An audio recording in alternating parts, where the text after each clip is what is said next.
Shalom, Kahala Yahweh, Ba'Shem Yashaya, Ba'Shem Rukok Radash.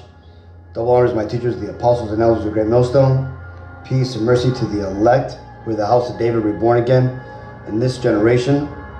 And Shalom to the 130 Yashara, who today are known as the Negroes, Latinos, and Native Americans, who before losing our true heritage were known as, and still are, the true Hebrew Israelites of the Holy Bible. In today's lesson, we're going to talk about Esau and how he has seen his end. But before we get into that, let's read this. This is Job 15 and 22. He believeth not that he shall return out of darkness, and he is waited for of the sword. So today's lesson, Akim, is going to be revolving around a secret military project known as Project Looking Glass. This is a project which the military, or should I say Esau, has conducted in an attempt to see what awaits him in the future. I know it may sound a little far-fetched, but first of all, you got to understand that Esau, or Edom, or what you would call them today, the Caucasian race, they are witches, okay? They are magicians, and they dabble in witchcraft, fortune-telling, soothsaying, magic. And all that science is, especially the higher echelons of today's science, it's a very highly refined and perfected form of magic. And that being said, this project has also been referred to by other whistleblowers like Bill Lazar, who is a popular whistleblower who came out regarding Area 51, and he's been venerated recently with the technology that Esau is bringing out. Well, he mentions it in a Joe Rogan show. Propulsion stuff. I mean, anyway, Well, what have you read? what you saw too. I mean, you know. What are you talking about? Spill the beans, Bob. I got to poke the bear here a little. Get some more liquor in you. Well, I mean, the only thing I could verify was what I had my hands on. There was talk of weapon systems, that there were different projects. Project Galileo, Project Sidekick was supposed to be weapon applications of the craft. Project Looking Glass had to do with time, any effects of time in the craft. Now, I don't think, we're not talking about making a time machine like in science fiction, but we're talking about, small distortions, intentional distortions of time, and how that can be used, as a, not as a, well, it was part of a weapon program. How are you informed in this? These, again, were just the small briefings that I read. So there's that. Next, there's been plenty of cooperation from other whistleblowers that refer to this project. And the first time this project was made known was by a man called David Wilcox. Now, this man here also brought out other secret phenomenon which had happened in the past, namely the Black Jesus in Africa. The one where it said that he appeared in the 70s and he was doing all these miracles, and that the elites basically had him killed, but he still reappeared and they couldn't get rid of him. And he eventually said that in time, more people like him would show up and they could do nothing to stop them. Well, this man, David Wilcox, breaks down what his insiders had told him about Project Looking Glass and how it worked. Well, this is what it looks like. This is real. This is, yesterday and today is the very first public unveiling in a public presentation of Project Looking Glass. A human being is about this tall. This is built in underground bases. It is colossal in size. And what happens is when you fire this thing up, these rings start going in all different directions. It shields off the barrel of water inside, which is just like your pineal gland. The water inside flips over into time-space, which then captures argon gas, captures visual images, and this is what it looks like. It becomes huge, glowing, all the way out to these posts, which are used as stabilizers for the energy field. Now, it doesn't start out with an image of the Earth. That's just there as a placeholder, although you could see the whole Earth like that if you wanted to. That's not usually what happened. The Iraq War had, to a large degree, the mission of capturing a looking glass technology that was dug up in Sumer, which was originally in the possession of Gaddafi in Libya, which is why they attacked Libya. Gaddafi got rid of it and gave it to Saddam Hussein. Saddam Hussein was using this technology, viewing the future. The U.S. government went in after him because they felt that the fate of the world was at stake, because if they did not capture this technology and get it back and deconstruct it, that the Earth would have a pole shift. So what they found that was so bizarre was that at December 21st, 2012, they could calculate it down to the day, that's how precise this was, that for some reason all the graphs, all the waves would go into a complete flat line. They no longer moved up and down like before. They went flat for like 7 or 8 seconds. So then they're asking the guys that went through these stargates and were traveling into the future, what happened to you? Every single time that somebody tried to hit 2012, they said the same thing. There was this thing they called the bump. It actually hits you like a bump. You actually feel like you've slammed into something. And as soon as it slams into you, you have the most incredible religious experience you can imagine. Cosmic consciousness. Your consciousness. So there you have it. So he gets a little bit into how this machine was depicted in the movie Contact, but it was definitely oversized and a bit embellished. But we know how Esau gets down, how he shows what he's doing in movies. And that being said, there's been many whistleblowers who've come out to talk about Project Looking Glass, and the primary source for today's lesson is going to be this man called Bill Wood. He appeared on the Camelot organization, which are known for many UFO videos. You probably remember them from the Norman Bergman interview, where he was a NASA scientist who admitted that he had seen black aliens get out of a ship and they were 7-8 feet tall. And Neil were on. But anyway, there is one image there that shows black people getting off. So people with dark skin getting off. Not dark, black. Black skin. Really black. Yeah. Were they tall? Yes. Very tall? Yeah. How tall? Do you know? Well, they got out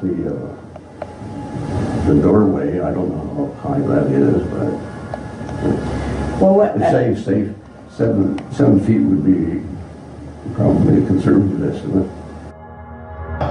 Well, we're going to go ahead and get into this whistleblower Bill Wood's testimony about what he was able to see while using this device to look into the future, and how ultimately it only showed him the end of the Edomite race.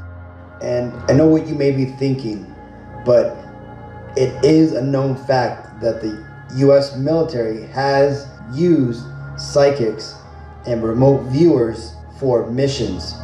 In fact, they've even made a movie about it called The Men That Stare at Goats. And as you can see here, it says, based on a mind-boggling true story. Now, if you watch this movie, it's a pretty funny movie, but they get into some real stuff, and they show how the military put a lot of effort into this, and how they would use LSD and other multiple drugs to invoke certain states of consciousness which were used to perform these acts.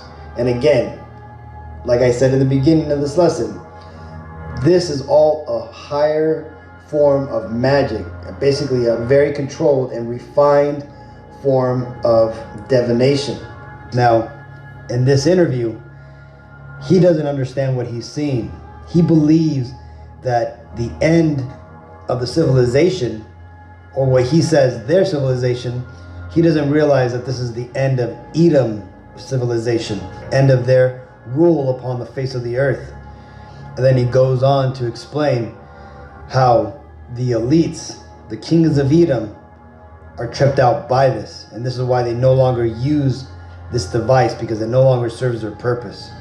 Well, let's go and watch this interview, and I'll break in with some scriptures here and there. We haven't actually talked about your special training. No. Can we actually go down that road to where we talk about where you've been and some of the information you have? Because your, I don't know if it's your clearance level that gave you that, the additional information about black projects and about certain aspects of, well, to name Area 51 specifically, possibly other places that you haven't told me about yet. Do you want to go, start down that road slightly? Sure. The level of secrecy and secret facilities and the capabilities of our nationally kept secrets would shatter most people's imagination of what is possible. Area 51, Los Alamos, Dulce, 100 other top secret bases where information is kept or hidden from the public in general, it would be very hard to accept that all of this information that is currently held secret and classified is actually real. And you know this because why? Because I've experienced things in the military that I've then told people about, and by and large, people that have never held a top secret clearance would call me either, at the mildest, a liar, the greatest accusation, crazy. Certainly, we in the Nines all possessed a certain level of intuition and ability that would seem advanced to anyone who watched us use it. Can you elaborate on what you may have come across? We as human beings are far more capable of using many, many advanced skills beyond 5 senses. With a little bit of training and the knowledge that it was actually possible, most people could accurately predict the possibilities of the future. All right, so, but to get back to Area 51, and I understand that at this point you would be violating a security oath to talk about it, right? I'll present it to everybody very simply. What could be so important at Area 51 that would require the level of secrecy that is in existence around that facility? Well, certainly if I said that we kept the U.S. space fleet there, and that space fleet was what we would understand to be UFOs, the U.S. has dozens, if not hundreds, of vehicles that are more than capable of space flight, and make it so we would have a fleet of vehicles that would be seemingly extraterrestrial. And the reason that has to be kept that way is because if you know that those vehicles exist, you start to question the technology that they're based on. And when you start to do that, then you start to question why we're still using petroleum products and solid rocket boosters and everything else, and things get quickly out of hand after that. One of the caveats that I do have some personal information that I did get personally involved in was some information that had to do with the Stargates and Looking Glass. There was a problem when we approached 2012. I've heard it described a number of ways, but to my knowledge, the problem is that the timelines converge on that point. And an easy way to put it, the choices that we make become less and less consequential to the future. And eventually we're pushed into this bottleneck of time, no matter which choice we make. This is Job 14:5. Seeing his days are determined, the number of his months are with thee. Thou hast appointed his bounds, that he cannot pass. What happened was people, very smart people, began to figure out that something big was coming up. Something that made it so all the possibilities of all the future scenarios of any choice, any possibility that was fed in and observed through the looking glass inherently ended up in the same future. And no decision, no possibility changed past a certain point. That's the big secret. This is Micah 2:3. Therefore thus saith Yahweh Bashem Yashaya, behold, against this family do I devise an evil, for which ye shall not remove your necks, neither shall ye go haughtily, for this time is evil. So at that point, all possibilities lead to the same Timelines. Rubicon. All possible timelines lead to the same basic set of history in the future. And what is that history to you? Did you know that, or did you find that out? That is the big question. That is the big secret. That is what sends everybody that has all of the information, that knows everything, into a blind panic. And what they've seen is prophesied in Isaiah 14:2. And the people shall take them and bring them to their place, and the house of Israel shall possess them in the land of Yahweh for servants and handmaids, and they shall take them captives, whose captives they were, and they shall rule over their oppressors. Numbers 24:18. And Edom shall be a possession, Seir also shall be a possession for his enemies, and Israel shall do valiantly. And Obadiah 1:18. And the house of Jacob shall be a fire, and the house of Joseph a flame, and the house of Esau for stubble, and they shall kindle in them and devour them, and there shall not be any remaining of the house of Esau, for Yahweh hath spoken it. The people that know everything about Looking Glass, that have gotten all the reports and all the information, the elites of the world, probably figured out that that was the end of the game. And nothing could be manipulated beyond that point. Revelations 12:12. Therefore rejoice, ye heavens, and ye that dwell in them. Woe to the inhabitants of the earth and of the sea, for the devil is come down unto you, having great wrath, because he knoweth that he hath but a short time. But at a certain point, it's still an end game. It's still, they cannot go beyond a certain point. At a certain point, after they're done hearing the computer tell them this is what's going to happen over and over and over and over again, all they become focused on is, how do we fix it? This is Job 15:24. Trouble and anguish shall make him afraid. They shall prevail against him as a king ready to the battle.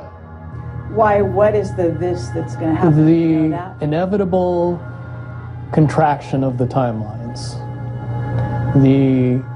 But what does that mean for this reality? Do you know that? I don't know that. What I do know is that I was called in and asked to solve this problem. this timeline contraction problem. And I eventually did my due diligence and did all the investigating, and basically only had one piece of information, and that was reinforcement. The computer's right.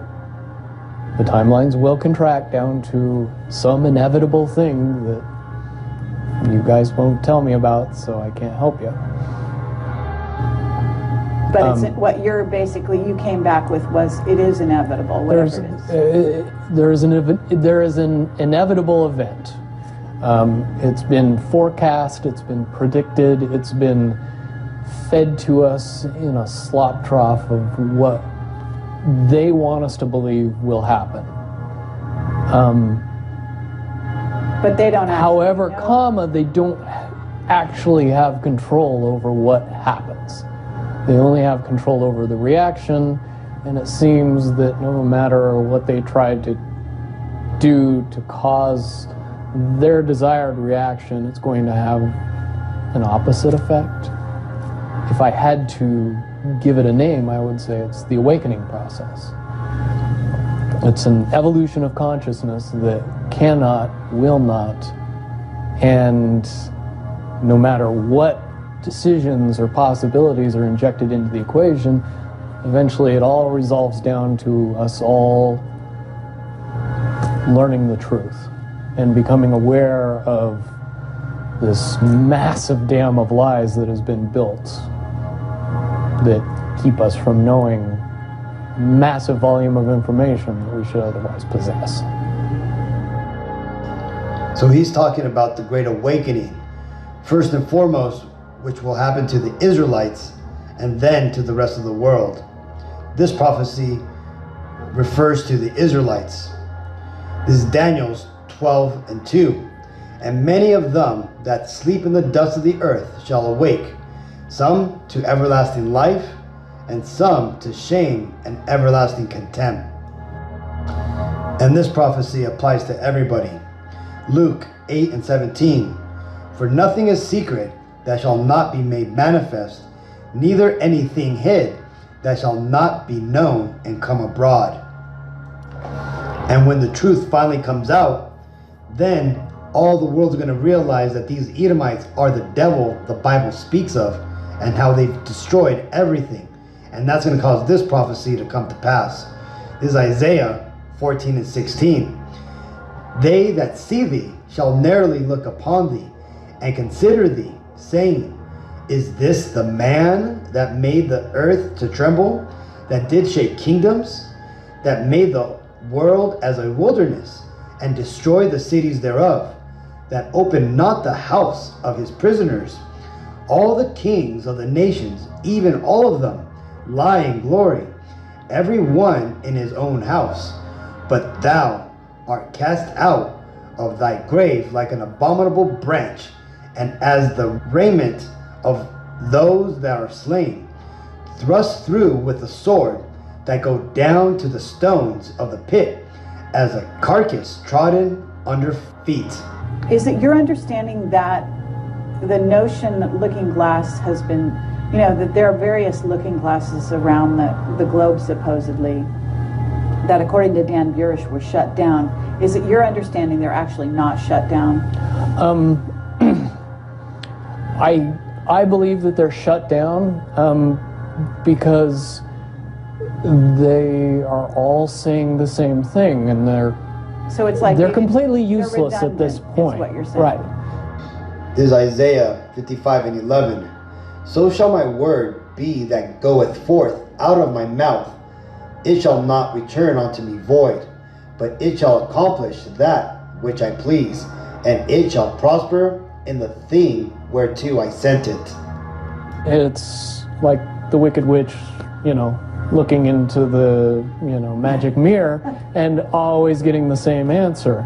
Well, if you were always getting the exact opposite of the answer that you wanted, you'd stop talking to the mirror. And that's essentially what happened with Looking Glass, is not only did they not want people to use it anymore because they knew it was just going to burp out the same thing, but at the same time, they didn't want anybody else to know what it was saying. Isaiah 29:15. Woe unto them that seek deep to hide their counsel from Yahweh, and their works are in the dark. And they say, Who seeth us, and who knoweth us? I'm sure. Because That they would lose control. Because in that essence. information was of a monumental concern when I was in the military about how to prevent this inevitability. Now, at first I thought it was end of the world. Now I see end of the world as end of their world. 2 Ezra 6 and 8. And he said unto me, From Abraham unto Isaac, when Jacob and Esau were born of him, Jacob's hand held first the heel of Esau. For Esau is the end of the world, and Jacob is the beginning of it that followeth. I again see as a new beginning, an end of this reality, the beginning of something that we can't even possibly understand based on the level of our beliefs currently. But when all that information comes flooding out, there's going to be no denying what's true and what's a lie or what's illusion. Basically what we're experiencing right now is two master chess players sitting at the board.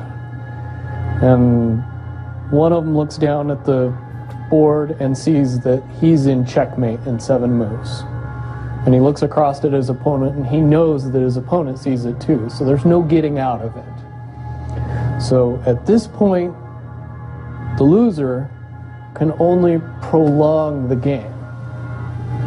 The game, both players know the game is over. It's only a matter of time before he does this, and then you're forced to do this, and then he's forced to do this, and eventually checkmate. We, as a race, if we could understand that the game is over. Isaiah 47 and 1. Come down and sit in the dust, O virgin daughter of Babylon. Sit on the ground. There is no throne, O daughter of the Chaldeans. For thou shalt no more be called tender and delicate. Take the millstones and grind meal. Uncover thy locks, make bare the leg. Uncover the thigh, pass over the rivers. Thy nakedness shall be uncovered, yea, thy shame shall be seen. I will take vengeance, and I will not meet thee as a man. Based on the rules of the game, the bad guys have already lost, the good guys have already won. Yes, there's moves left on the table, but those moves are being forced by the player that is going to win. The only way that checkmate can't happen is if the player that's winning makes a mistake. But from all of the information that I've gathered, all of the information that's been given, all of the information that's been vetted to me, it seems pretty obvious that the good guy player on the side of the chessboard knows exactly what has to be done to win the game. And so at this point, any mistake would be all but impossible. One of the things that goes on is they are very busy building underground bases, supposedly underground cities. This is Revelations 6 and 15. And the kings of the earth, and the great men, and the rich men, and the chief captains, and the mighty men, and every bondman, and every free man, hid themselves in the dens and in the rocks of the mountains, and said to the mountains and rocks, Fall on us, and hide us from the face of him that sitteth on the throne, and from the wrath of the Lamb. And so they seem to be hedging their bets for the negative timeline. And putting their emphasis there. Can you explain why they have been hedging their bets to such a degree on the negative? It's very simple. They're insane. And beyond insane, they have literally deluded themselves into believing that they can somehow manage to get away with what they're trying to get away with. There is a distinct lack of reality in that thinking. Okay, what about the notion that CERN, for example, is engaged in trying to beat that game, as you call it? I would say, look at the problems CERN has had. The crazy little things that have kept that project from moving forward.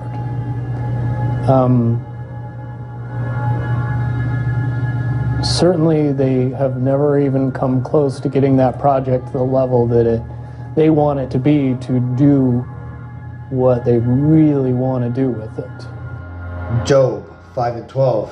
He disappointeth the devices of the crafty, so that their hands cannot perform their enterprise. Listen to the interviews of the scientists that are working on the project. Even they say that it seems like somebody or something from the future won't let them get that project done. And the craziest little things have caused massive damage to that project. And when you get the foremost thinker in string theory saying, yeah, I don't think we're going to do it because I don't think fate wants us to do it, that says something about a scientist. Psalms 21:11. For they intended evil against thee. They imagine a mischievous device, which they are not able to perform. Therefore shalt thou make them turn their back, when thou shalt make ready thine arrows upon thy strings against the face of them. Be thou exalted, Yahweh Bashem Yashaya, in thine own strength, so will we sing and praise thy power. Kahalaya Habashim Yashaya. And so there you have it, Akim. This is the proof that shows you that Esau knows that his time is up and that they are not going to win. So hopefully you found this video edifying. Till next time, I want to give all honor and glory and praises to Yahweh, Bashem Yashai, Bashem Ruach Kodash. Shalom.